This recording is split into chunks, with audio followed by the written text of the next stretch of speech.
Welcome back, Let's Get Crafty friends. Thanks for joining us again. This last Let's Get Crafty with Thanksgiving right around the corner, we went ahead and made fabric pumpkins in honor of the harvest season. So the first one we made during Let's Get Crafty was out of a bandana.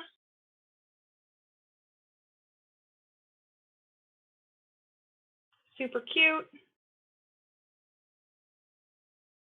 So for this demo, I'm going to show you how to make a slightly smaller one, but it's exactly the same skills. Let's get crafty. For the fabric pumpkin craft, you will need a piece of fabric that is 2 times as long as it is tall.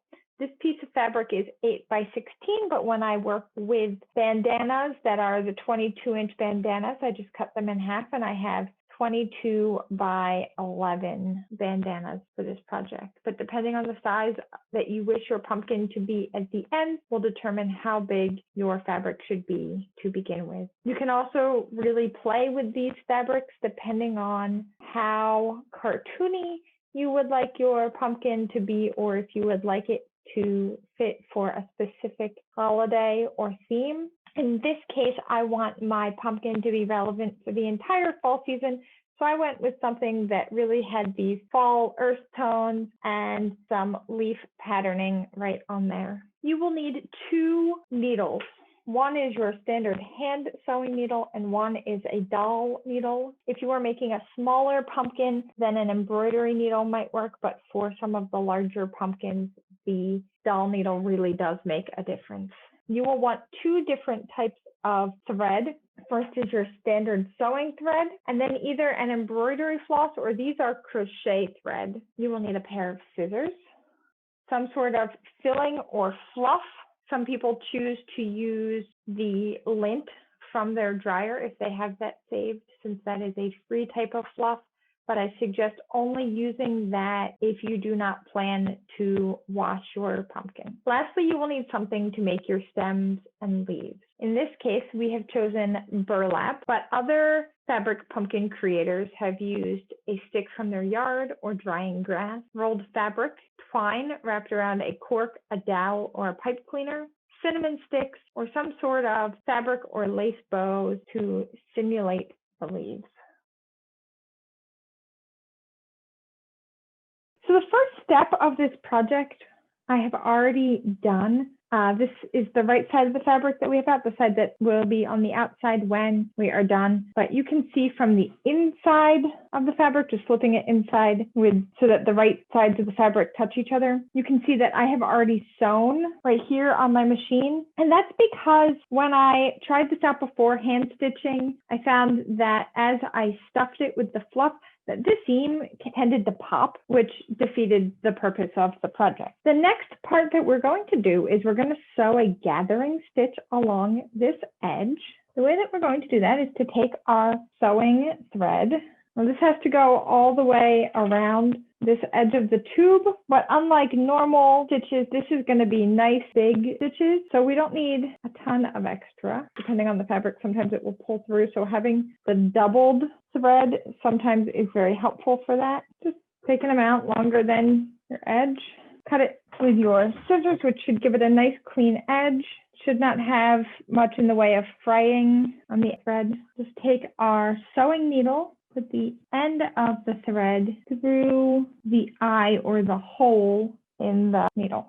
Take these 2 ends now and tie them together, putting a nice big knot on the end. You may need to knot it a number of times depending on the weave of your fabric. So some of the thinner fabrics, it's a whole lot easier to pull this through as you're gathering together those stitches. If you find when you're doing the stitch that it just keeps popping through, just tie a couple extra little knots on the end, keep it from doing that. So the goal of this is not to stitch this piece to this bottom piece, but instead is to go around the entire thing. I'm only stitching to this piece of fabric. I am not stitching to the other piece of fabric. So I'll show you what I mean. Using nice big stitches in and out, and these can almost be the length of your needle. flip it over and do the same thing again, not stitching the other piece to it. Just going to bring this back around. And then just pulling this string, we are going to gather all of this fabric together up here on the top. I like to check to make sure that all of the ends of the fabric are sticking up and that none of them are down on the sticking through the other end. And then we'll just put a few stitches through the whole group of these while they are gathered together like this, so keeping them nice and tight. And this just ensures that our gathered fabric stays together to where we started.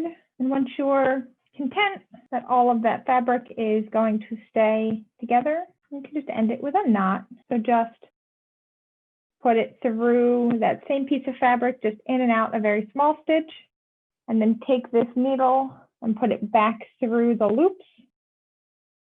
And I usually do that 2 or 3 times to ensure that the end of my thread will not unravel later on.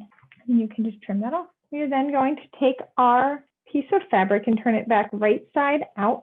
You can see down here where we just did all that stitching and all that fabric is gathered together down here. Now this doesn't quite look like a pumpkin yet, but we have created kind of this cylindrical tube with the closed bottom, almost like a little pouch. And so the next step is to take all of that fluff that we have and stuff it inside. So I have this stuffed pretty much to the brim, just like the bottom of our pumpkin. We're going to do the same thing on the top. I would give yourself a little bit of extra thread for the top as we're going to do that gathering stitch again, but then we also have to sew closed the top piece there. Because I know that there will be a lot of pressure against this piece of thread, this is why I choose to double it up here. What we're just going to do, just like we did before, using a gathering stitch here, going all the way around my pumpkin.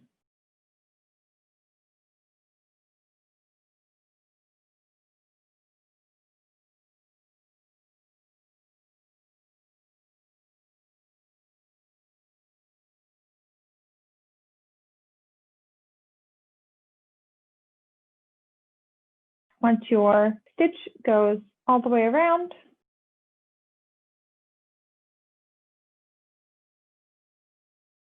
once again, we are going to pull this to gather it, just stuffing the fluff in as we go. So then we just close up this hole here, trying not to tax the thread so much that it breaks, but keeping it tight enough to pull this opening shut so the fluff does not fall out.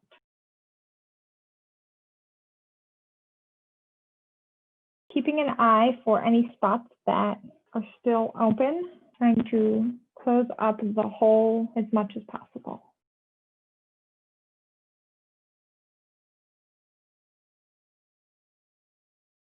Sometimes just holding the string and looking to see where there are still some holes or where there are still some openings that might allow fluff to get out.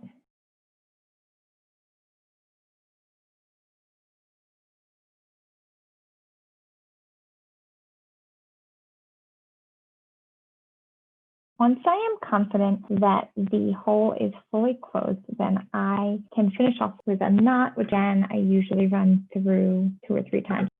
Outside here, I cut the string a little bit shorter so that it cannot get pulled or unraveled later. Now, we've made a very pretty cylindrical, almost ball, but it's not quite a pumpkin yet. The next step is to take the embroidery floss or crochet thread, or if you even like twine and the eye of your needle is big enough, you could use twine here. And you want to get yourself a nice big piece, but not something that is so unmanageable. Thinking through things like how many ridges do you want, that might help you decide, and also deciding if you want to double up your thread or not, especially if you're using crochet thread instead of embroidery floss that has less individual pieces of thread wound together. Since I know that I am asking this crochet thread to hold up to a lot of pressure as I'm going to be pulling it tight to make my ridges. I have decided to double this one up. So just finding the end, I will tie the two ends together. I'm going to knot it a number of times to get that knot to be a little bit bigger to keep it from pulling through the entire pumpkin. All right, knowing that even when I get my doll needle at exactly the middle point, that it's difficult to pull both sides of this thread through at exactly the same rate. I know that I can stop at any point to pull one part through individually. So I'm just going through the top middle here, and wherever I poke out, my goal is to try to come through the same spot or very close to the same spot each time as I create these ridges. Pull the whole thing through. And as you can tell, my two pieces did not pull through evenly. So just pull them apart and figure out which one still needs to pull to get that top flat. You can already see when I'm pulling from the bottom that this has a lot of flex that it's going to give to this pumpkin.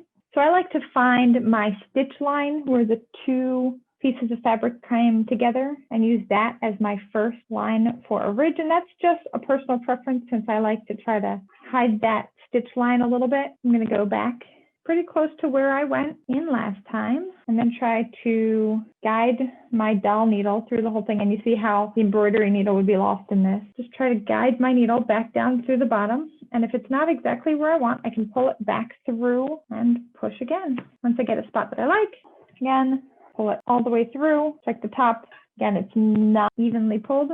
So find the bottom, figure out which of the two needs a little bit more pull, and pull that all the way through. So now I have my first ridge line, and it's not pulled very tight right now, but you can see that as I pull, we will start to get some of those ridge pulls up, especially at the top and the bottom. If you put a little bit less fluff in there and then pull, so when you're stuffing it, but if you put a little less fluff than I did, then you might get some deeper ridge lines. And if that's the look you're going for, you might try that as well. So then you just have to decide how many ridge lines you want. I really like 6 because I like the symmetry of it and it makes it really easy because I can just go straight across. But if you want 5 or 7 ridge lines, then you do not want to go straight across because then your pieces would not be even. Or maybe your ridge lines aren't meant to be even. Going back through, poking back down to the bottom, and repeat the process. One of the nice things about this is that the ridge lines are not permanently in place until the very end.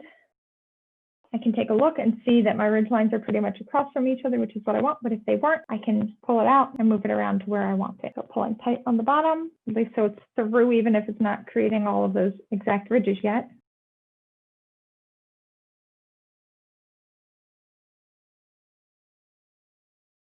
Please remember that needles are sharp, so you don't want to poke them directly towards your eyes. Remember that since it's full of fluff, if you want to push and shove your fluff around a little bit too, to give your ridge lines a little more shape, you can.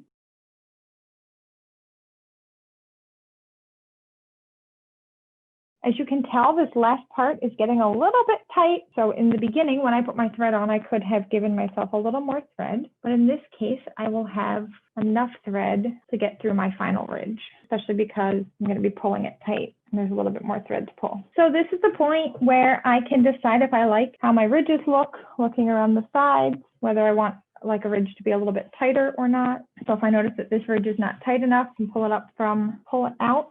It might take a little bit of figuring out exactly which one needs to tighten next to tighten that, since it is all one piece going through.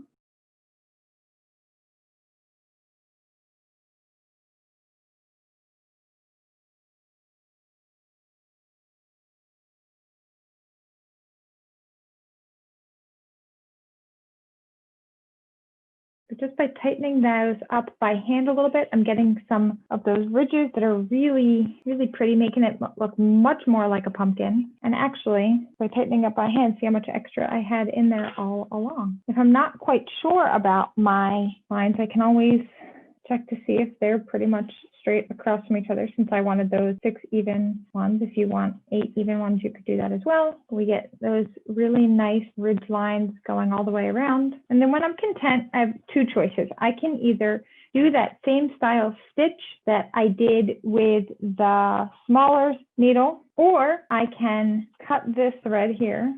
Make sure that it is pulled as tight as I can without popping the thread. And then just go ahead and tie a nice tight knot. You might find, like in other places, that it takes more than one knot. And then you can either pull off the edge if you pull too tight like me, or you can trim it with your scissors. So here we have our pumpkin with all of the ridges, definitely starting to take much more of that pumpkin shape. The last thing to do is the stem and the leaves. And I chose to use burlap for both. And so for this stem, I'm just going to take this entire piece of burlap and twist it as tight as I can get it. And mostly it's just because I like this look. There's a different look that you like better. You can use that instead. In this case, I think I'm going to use it, bend it around, and keep the stem a little bit thicker. So to get this to stay in place, I can either use a hot glue gun or I can use my needle. So took a little bit of thread off my bobbin. Take my thread and go down into the bottom of this ridge here before I even settle my stem into place, so that my knot is in the fabric and not trying to hold that into the fabric. Anything I can do to sew underneath will help to hide this stitching.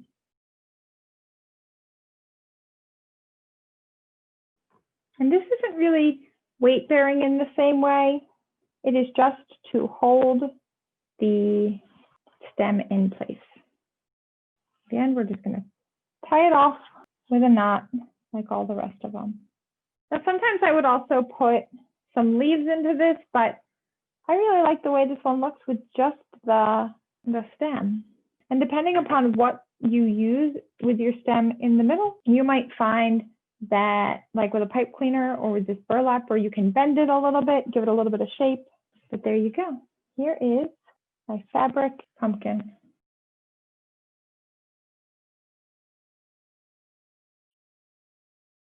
Let's Get Crafty friends. I have been so thankful that you have spent these last couple months with me doing crafts and finding ways to be connected when it really seems that we are so disconnected right now with COVID.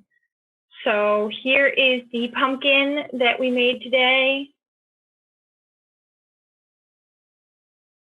I'm hoping that I will get a chance to make a couple more, maybe one of the black and white ones that I had fabric for, and maybe just some little mini ones that we can send to some friends for Thanksgiving. A little piece of harvest and a way to tell them how much we are grateful for them in our lives in this time that we don't get to spend time with them. Have a wonderful Thanksgiving, and I hope that we'll get to see you in a couple weeks for an Advent craft. In the meantime, keep getting crafty.